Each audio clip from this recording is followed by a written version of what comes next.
ညလေကောင်ကြီးလက်နိုးလာပြီးတကူတုံးချွေးတွေပြန်ရင်းဒီတုံနေရတဲ့အဖြစ်မျိုးမိတ်ဆွေကြုံဘူးတယ်မလား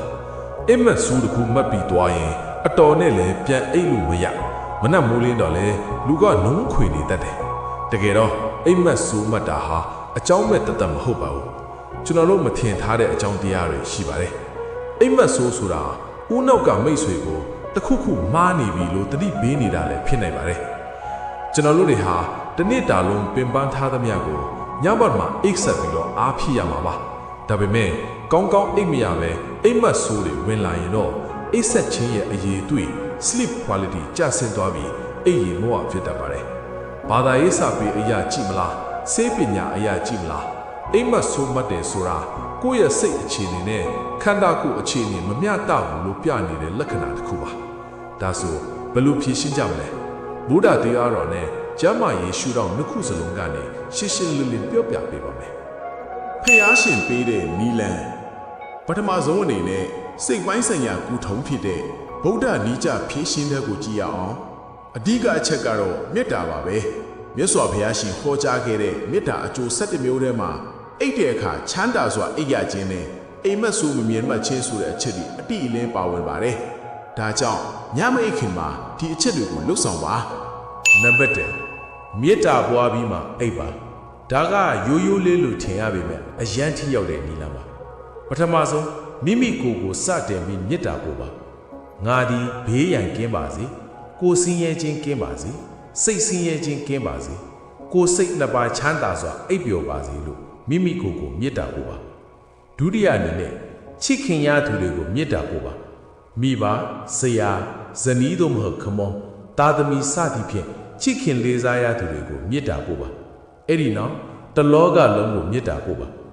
မိမိပတ်ဝန်းကျင်ကနေစပြီးတော့အစင့်စစ်တလောကလုံးရှိမြင်အပ်မမြင်အပ်တဲ့တတ္တဝါများနတ်များဘလူးများအပါဝင်အာလူသောတတ္တဝါများကိုဘေးရန်ကင်းရန်ချမ်းသာရန်မေတ္တာစိတ်ဖြင့်လွှမ်းခြုံပေးပါဒေါသစိတ်မကျေနပ်စိတ်တွေကိုအိယာပေါ်တည်မသွားပါနဲ့နံပါတ်2ဖျားရှိခိုးပတိစိတ်ပါဒါဟာကုသိုလ်ရဖို့တတ်တတ်မဟုတ်ပဲစိတ်ကိုတည်ငြိမ်စေတဲ့နည်းလမ်းပါစိတ်ပြောင်းလဲနေရင်စိတ်ကဟိုရောက်ဒီရောက်ဖြစ်နေရင်အိမ်မက်ဆိုးမှတ်လွယ်ပါတယ်အရဟံသို့မဟုတ်ဘုဒ္ဓဆိုပြီးစိတ်ကိုဖျားကုံတော်တစ်ခုခုမှာငြိမ်ငြိမ်လေးထားပြီးအိပ်ပျော်ကြိုးစားကြည့်ပါနံပါတ်3တတိ mindfulness ကပ်ပြီး accept ပါအိမ်မက်ဆိုးတွေကများသောအားဖြင့်စိတ်ပြန့်လွင့်နေချိန်စိတ်တွေကြောက်ကြရဖြစ်နေချိန်မှာဝင်လာတတ်ပါတယ်ဒါကြောင့်အိတ်ခါနီးငါအိတ်တော့မယ်ဆိုပြီးခန္ဓာကိုယ်ရဲ့ထိမှုဖတ်တာပေါ်မှာတတိကတ်ထားပါဝင်လေထွက်လေလေးကိုမှတ်ပြီးအိပ်ပျော်သွားအောင်ကြိုးစားပါအိတ်ခါနီးနောက်ဆုံးစိတ် last thought moment ဟာငြိမ်းချမ်းနေရင်ကောင်းကောင်းမွန်မွန်အေးချမ်းချမ်းအိပ်ပျော်မှဖြစ်ပါတယ်ကျမ်းမာရေးရှုထောင့်ဟာနီးနားများဒုတိယပိုင်းကတော့ခန္ဓာကိုယ်ပိုင်းဆိုင်ရာကျမ်းမာရေးရှုထောင့်ပါသိပ္ပံနည်းကျလေးလာချက်တွေဟာအိမ်မက်ဆိုးတွေကိုဖြစ်စေတဲ့အဓိကတရားခံတွေရှိပါတယ်အိမ်မက်ဆိုးဆိုတာအုံနို့ကနေမိတ်ဆွေကိုတခုခုမှားနေပြီလို့တတိပေးနေတာလည်းဖြစ်နိုင်ပါတယ်နံပါတ်1ညဘက်စားတော့ဆင်ခြင်းပါအိပ်ရမဝင်ခင်2နာရီ3နာရီအတွင်းမှာအစာအများကြီးစားတာကိုရှောင်ပါဘိုက်ပြီးလောနေရင်ခန္ဓာကိုယ်ကအစာချေဖြစ်ဖို့လှုပ်ဆောင်နေရတာကြောင့်ခန္ဓာကိုယ်တွင်းမှာလှုပ်ရှားမှုတွေများနေပြီးအိမ်မက်ဆိုးတွေမက်စီတတ်ပါတယ်အထူးသဖြင့်အဆက်စာတွေနဲ့အစီများတဲ့အစားအသောက်တွေကိုရှောင်ပါနံပါတ်2ထိတ်လန့်စရာအာယုံတွေကိုမကြည့်ပါနဲ့အိတ်ခါနီးတွေးထွက်တန်းယူရုပ်ရှင်တွေကြောက်မက်ဖွယ်ရာသတင်းစိုးတွေကိုကြည့်တာဟာဦးနောက်ထဲကိုကြောက်စိတ်တွေထည့်ပေးလိုက်တာပါပဲလူကအိပ်ပျော်သွားတဲ့အခါမှာတော့ဦးနောက်ကအဲ့ဓာတွေကိုစွဲပြီးအိမ်မက်ဆိုးတွေမတ်တက်ပါတယ်နံပါတ်3စကရင်ကြည့်တာကိုကြိုတင်နားပါဖုန်းကထွက်တဲ့အပြာရောင်အလင်း blue light က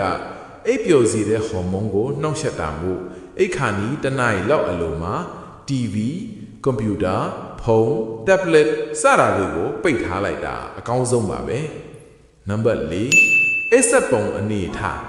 ကျွမ်းကျင်သူတွေကတော့ပက်လက်အိတ်တာဟာလေပြုံပိတ်ဆို့မှုဖြစ်ပြီးအသက်ရှူကျက်တာဖြစ်စေနိုင်တဲ့အတွက်အိမ်မက်ဆိုးတွေမက်စေနိုင်တယ်လို့ဆိုပါတယ်ဒါကြောင့်ဘေးတစ်ဆောင်အိပ်ဆက်ခြင်းကအသက်ရှူလမ်းကြောင်းကိုပိုကောင်းမွန်စေပါတယ်ဘယ်ဘက်ကိုစောင်းအိပ်ဖို့အကြုံပြုပါရစေနံပါတ်5အိပ်ပျော်နေစဉ်အသက်ရှူရခြင်း sleep apnea ဒါကတော့ယောဂပိုင်ဆိုင်ရာပါတကယ်လို့မိတ်ဆွေကရင်းနေနေတယ်လေပင်ညှိခံရတယ်အသက်ရှူပေးရဘူးဆိုတဲ့အိမ်မမျိုးခဏခဏမဲ့နေရင်တတိထားပါဒါဟာအိမ်နေရင်လေပြွန်ပိတ်ဆိုပြီးအသက်ရှူခဏရက်သွားတဲ့ sleep apnea လက္ခဏာဖြစ်နိုင်ပါတယ်အုံနောက်ကအောက်ဆီဂျင်ပြတ်လာတဲ့အခါလူကိုနိုးဖို့အတွက်ကြောက်စရာအိမ်မက်တွေဖန်တီးပြီးအချက်ပေးတာပါဒီလိုမျိုးဆိုရင်တော့ပက်လက်မအိပ်ပဲဘေးဆောင်အိပ်တာခေါင်းအုံမြင့်မြင့်အိပ်တာမျိုးပြောင်းလဲတဲ့တယ်လို့ဆရာဝန်နဲ့လည်းတိုင်ပင်တင်ပါတယ်နံပါတ်6စိတ်ဖြစ်စည်းမှုကိုမဖြေရှင်းပဲအိပ်ရဝင်ခြင်းနေကင်းဘက်မှာတွေ့ကြုံခဲ့ရတဲ့စိတ်ဖြစ်စည်းမှုတွေစိုးရင်ပူပန်မှုတွေကိုမဖြေရှင်းပဲအိပ်လိုက်တဲ့အခါအုံနောက်ကအိပ်နေစင်မှာဒီပြဿနာတွေကိုပုံဖော်ဖို့ကြိုးစားပါတယ်ဒါကြောင့်အိတ်ခါနီးမှာစိတ်ပူပန်မှုရက်တန့်ခြင်းလို့ခေါ်တဲ့ worry time သတ်မှတ်ပါမနေ့ပြန်လုပ်ရမယ့်ကိစ္စတွေကိုစာအုပ်ထဲချအေးလိုက်ပါခေါင်းထဲမှာရှိနေတာတွေကိုစာရွက်ပေါ်တင်လိုက်ခြင်းအပြင်အုံနောက်ကတာဝန်ပြီးတော့မှတ်ယူပြီးအိမ်မက်ဆိုးတွေမဖန်တီးတော့ပါဘူး ကဲဒီလောက်ဆိုရင်တော့မိတ်ဆွေအနေနဲ့အိမ်မက်ဆိုးတွေဘာကြောင့်မရရတယ်လဲဘလို့ကာကွယ်ရမလဲဆိုတာကောင်းကောင်းနားလည်သွားပြီထင်ပါတယ်ဒီညကစပြီးမေတ္တာစိတ်လေးမွေးအစားအသောက်လေးစင်ကြွပြီးကောင်းမွန်စွာအိပ်စက်နိုင်ပါစေခင်ဗျာညီကုန်းချိုပြောရရင်မိတ်ဆွေညဘက်ကောင်းကောင်းအိပ်ပျော်ဖို့ဆိုတာစိတ်အေးချမ်းမှုနဲ့ကိုယ်လက်ပေါ်ပါမှုနှစ်ခုစလုံးလိုအပ်ပါတယ်ဒီညကစပြီးအစာအိုလျှော့စားမယ်ဖုံးကိုခဏထားပြီးမေတ္တာပွားဂုဏ်တော်ပွားပြီးအိပ်ရဝင်ကြည့်လိုက်ပါမိတ်ဆွေရဲ့ညချမ်းအိပ်ချိန်တွေဟာအိမ်မက်ဆိုးတွေမမက်ဖဲအေးအေးချမ်းချမ်းနှစ်ချိတ်ချိတ်အိပ်ပျော်ပါလိမ့်မယ်မင်္ဂလာရှိတဲ့ညချမ်းလေးဖြစ်ပါစေခင်ဗျာဒီဗီဒီယိုလေးကိုသဘောကျတဲ့ဆိုရင်ကျွန်တော်ရဲ့ channel လေးကို like and subscribe လုပ်ထားပေးဖို့ပြောပါရစေနောက်ထပ်ဗီဒီယိုလေးမှာပြန်ဆုံကြပါမယ်ကျေးဇူးတင်ပါတယ်ခင်ဗျာ